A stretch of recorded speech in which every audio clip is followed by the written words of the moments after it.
Brasil Império era a quarta economia do mundo? Quanto valia um conto de réis? Reinos podem se fundir por casamento? Reis governam em monarquias constitucionais? Existe outra casa imperial brasileira? Olá, eu sou o professor Neomar Nepomuceno e você vai ver a resposta para essas perguntas, a resposta para essas questões, nesta edição do quadro Questões Monárquicas, o novo quadro aqui do canal Monarquia News, o canal onde eu, professor Neomar Nepomuceno, trato especificamente de notícias, curiosidades, informações e estudos sobre monarquia no Brasil e no mundo. E nessa segunda parte desse primeiro vídeo, vou apresentar uma compilação das principais questões que já respondi a respeito de monarquia. Vamos a elas? Sérgio Ricardo escreveu o seguinte: parabéns, amigo. Existe outra família nobre que poderia ser monarca no Brasil além dos Bragança? Obrigado. Eu é que agradeço, Sérgio Ricardo, e a resposta é sim.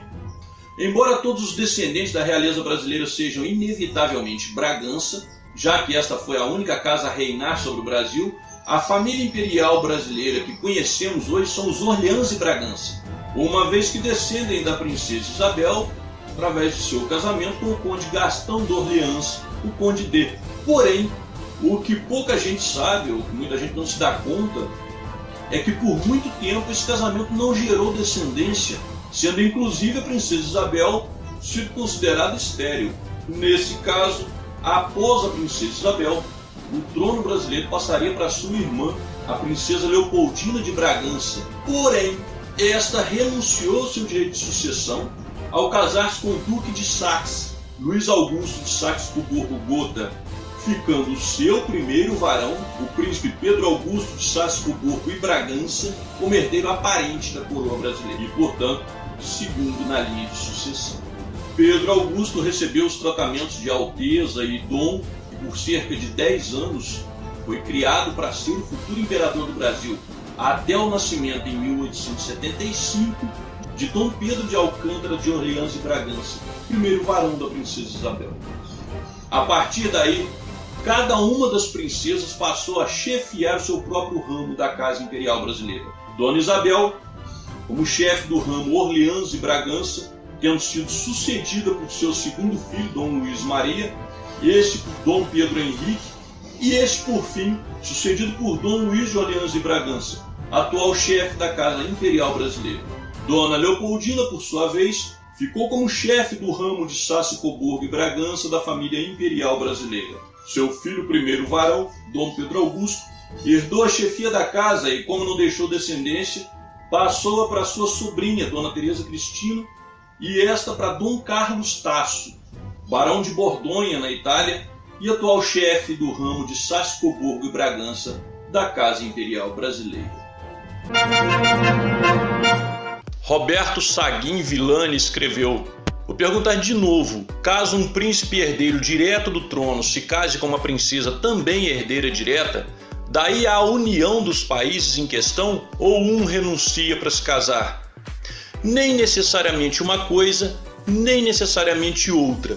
A renúncia depende ou da vontade de uma das partes ou da constituição de cada país, mas via de regra o consórcio matrimonial não implica na fusão das linhas sucessórias. Vamos tomar por exemplo o caso da princesa Dona Eleonora de Orleans e Bragança, que atualmente é a sexta na linha de sucessão ao trono brasileiro e que casou-se com o príncipe Michel de Ligne, soberano da casa principesca de Ligne, na Bélgica. Dona Eleonora é a princesa consorte do príncipe de Ligne e não figura na linha de sucessão desse, enquanto o príncipe Michel, da mesma forma, não tem direitos de sucessão ao trono imperial brasileiro.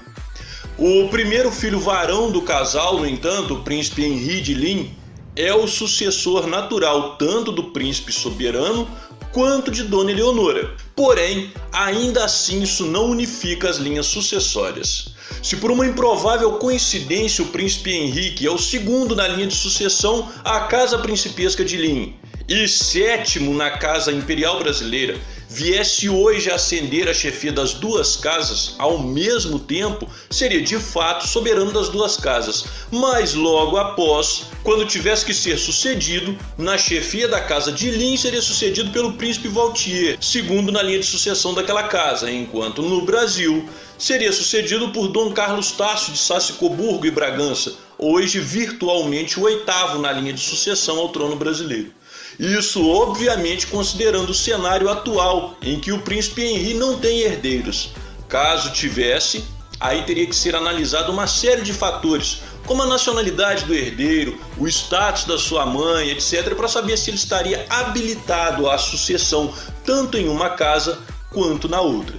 Espero ter esclarecido a sua questão.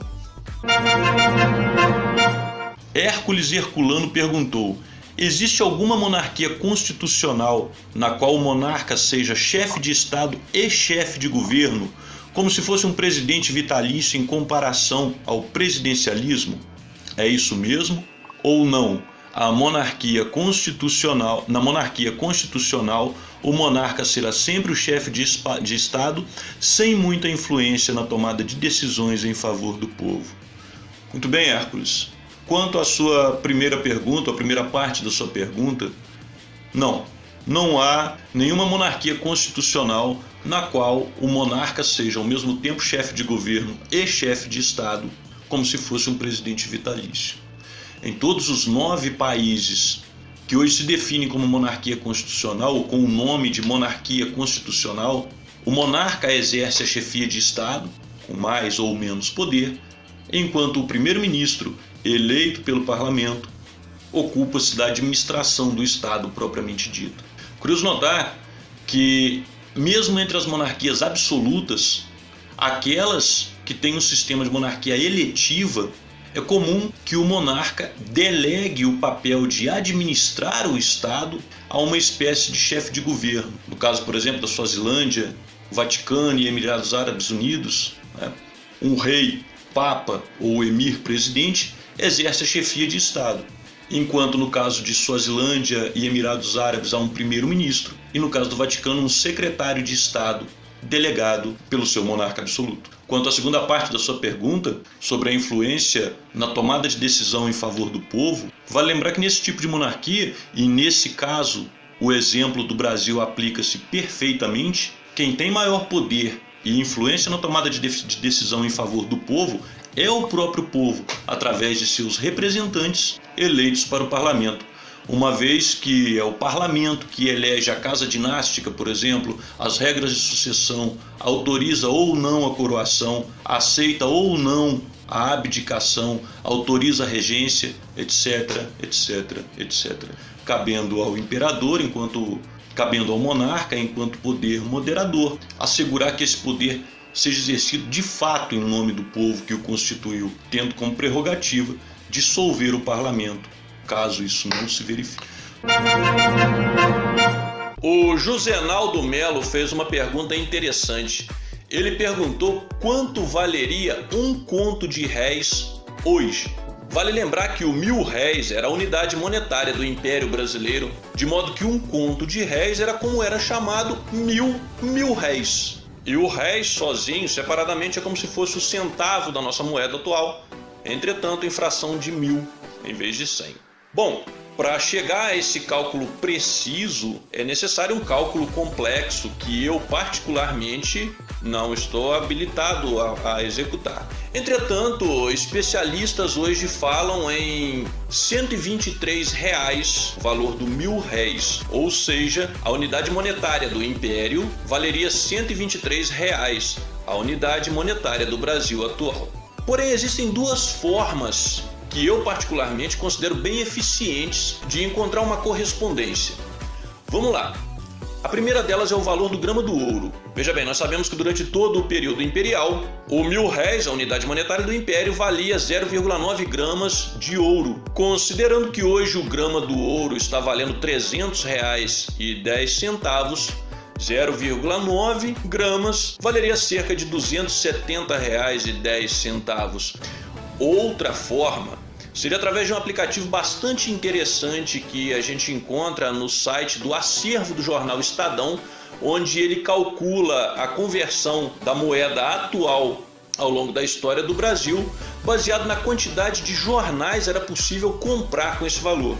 Então, se a gente for lá digitar, por exemplo, o dia do golpe, 15 de novembro de 1889, e o valor, o montante de R$1.000, ele vai mostrar que seria suficiente para comprar 16 jornais, o que hoje seria equivalente a R$ 83,33. Fato é que é documentado que por volta de 1860, 1870, um conto de réis, ou seja, mil réis, comprava 1 quilo de ouro, que hoje valeria R$300 mil. Fato é que tudo isso mostra o quanto que o nosso dinheiro foi desvalorizado através das sucessivas mudanças de regime econômico, político, golpes e inflação galopante e assim por diante, e onde estaríamos se tivesse preservado a nossa estabilidade. Muito obrigado pela sua oportuna participação. O Lucas Ferreira perguntou: se a monarquia fosse restaurada, qual seria a nossa moeda? Então, Lucas, muito provavelmente seria o real, por vários motivos. Primeiro, que réis, como era a unidade monetária do Império, nada mais é do que o plural de real, né, em português da época, em português arcaico. Segundo, que a restauração da monarquia nada mais seria do que uma mudança na forma e no sistema de governo. Não seria um reset do país, uma reconstrução de tudo, né? Eu acredito piamente que a unidade monetária seria o real, a capital seria Brasília, com algumas ressalvas que eu já fiz em vídeos anteriores, e assim por diante. Muito obrigado pela participação.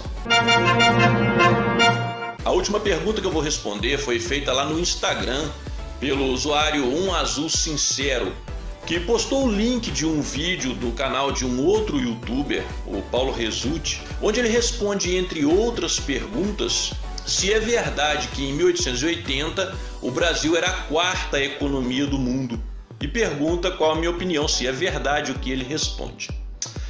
Muito bem, Paulo Resutti, eu não sei ao certo a formação dele, mas ele é alguém que demonstra muito conhecimento de história desse período monárquico, de personalidades desse período, especialmente dos membros da família imperial e a eles relacionados. Demonstra ser bastante conhecedor, inclusive, da intimidade desses personagens, o que a mim particularmente não interessa nem um pouco. Quanto à sua resposta a essa questão, não é da forma como ele respondeu, o que não quer dizer que seja mentira. Mas o fato é que, perguntado se o Brasil era a 4ª economia do mundo nessa época, que não faz sentido nenhum também a pergunta, né?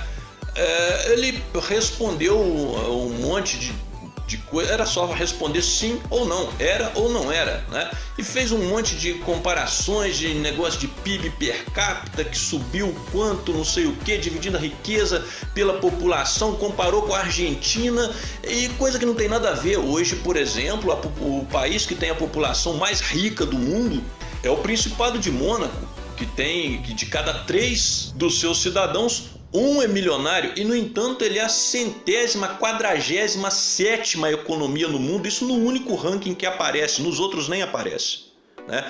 Então, renda per capita, riqueza per capita não tem nada a ver com o tamanho da economia.